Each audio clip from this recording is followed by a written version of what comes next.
Friends, आज की class में हम करेंगे fruit drop, alternate bearing and poly embryony in mango.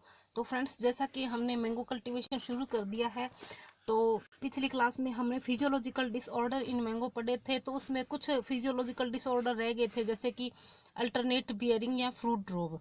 तो इस रिमेनिंग पार्ट को हम इस क्लास में करेंगे और साथ ही यहाँ पर हम पॉली एम्ब्रियोनी को भी देखेंगे। तो फ्रेंड्स, आप सबका स्वागत है मेरे यूट्यूब चैनल में और शुरू करते हैं आज की क्लास। सबसे पहले लेकर चलेंगे हम फ्रूट ड्रॉप, यानी फलों का गिरना। तो फ्रूट ड्रॉप क्या है? Pre mature shedding of fruit before harvesting. तो यहाँ पर इस डेफिनेशन से हमने क्या समझा है कि फलों की तुड़ाई से पहले या उनके पूर्ण रूप से परिपक्व होने से पहले प्री मेच्योर अवस्था में गिर जाना, यानी कच्ची अवस्था में गिर जाना ही फ्रूट ड्रॉप कहलाता है। और यह फ्रूट ड्रॉप क्यों होता है फ्रेंड्स? फ्रूट की मेच्योरिटी तक बहुत सारे डेवलपमेंटल प्रोसेस होती है और बहुत सारे एनवायरमेंटल फैक्टर होते हैं, जिसके कारण फ्रूट की अटैचमेंट के साथ फ्रूट की प्लांट के साथ अटैचमेंट के साथ एब्सिशन लेयर की फॉर्मेशन हो जाती है, जिसके कारण फ्रूट ड्रॉप होता है।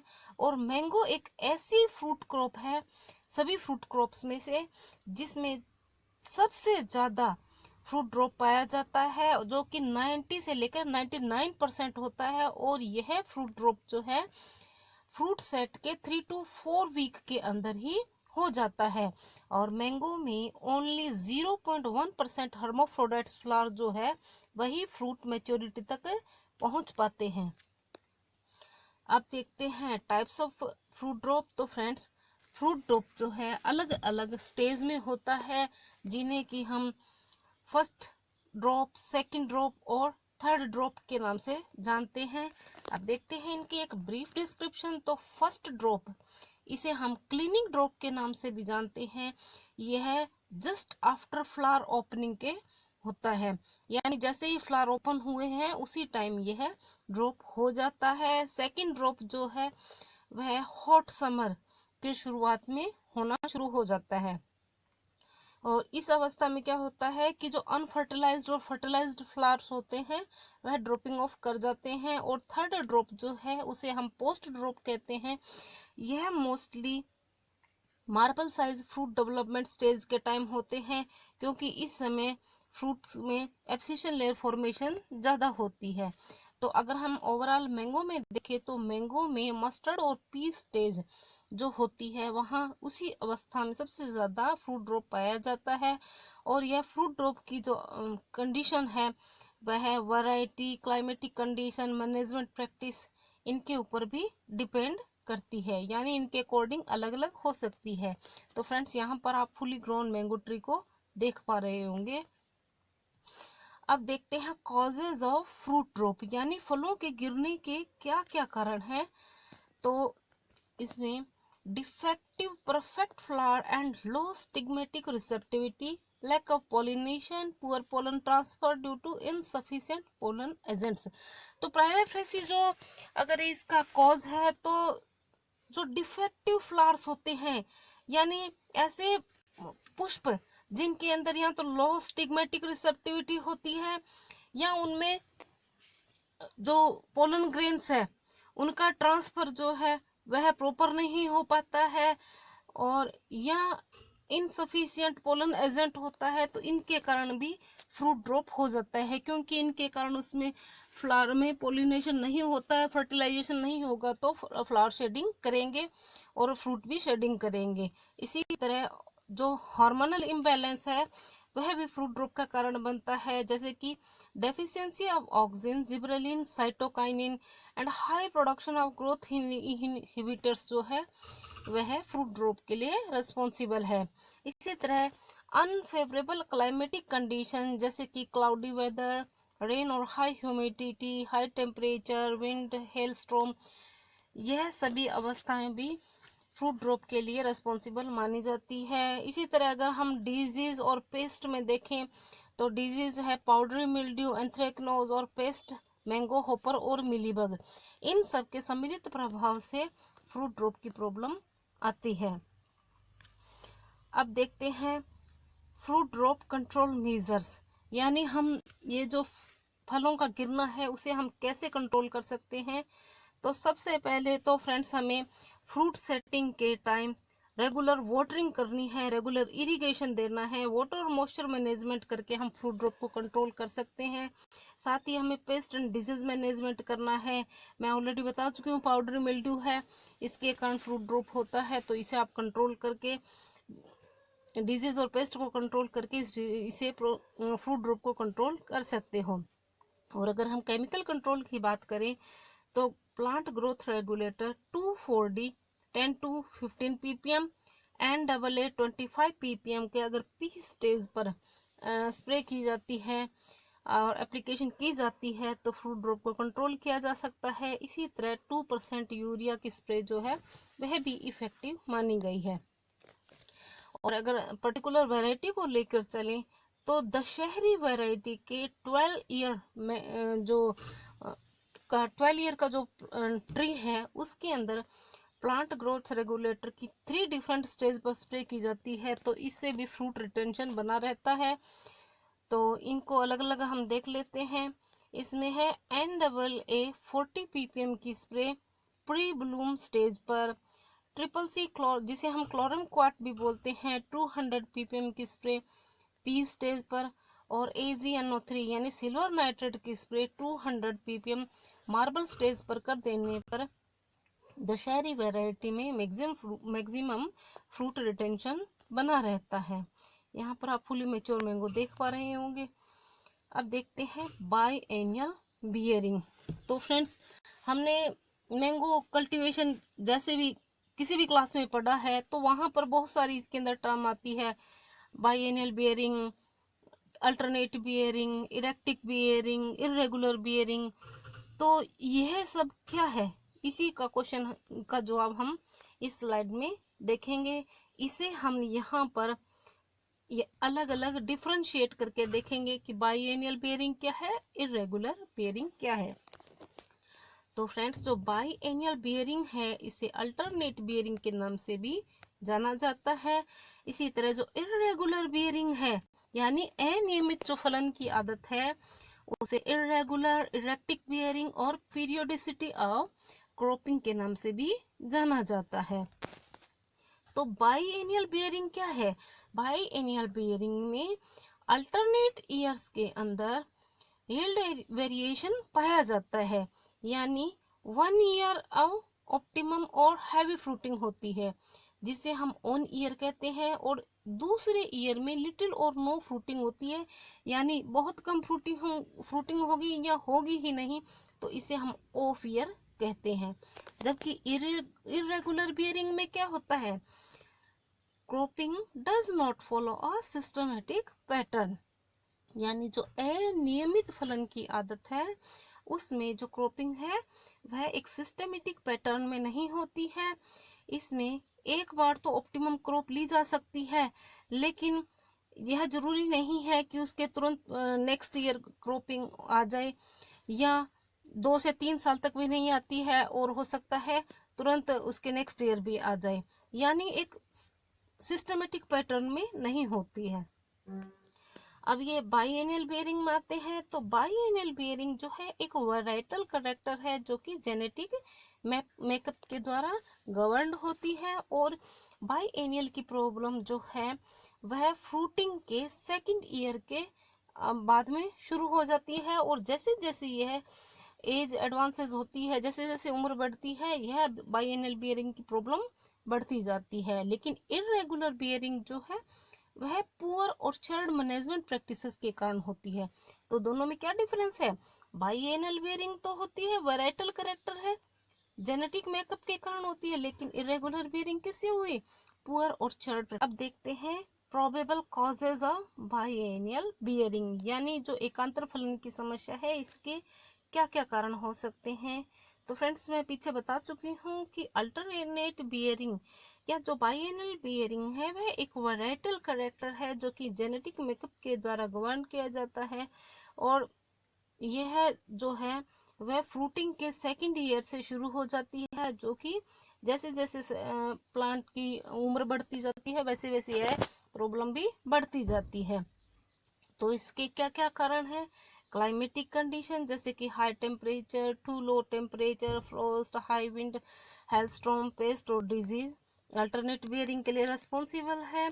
तो फ्रेंड्स, जो most of the South Indian varieties है वह रेगुलर बियरर होती है, लेकिन जो नॉर्थ इंडियन वैरायटी है वह अल्टरनेट बियरर होती है।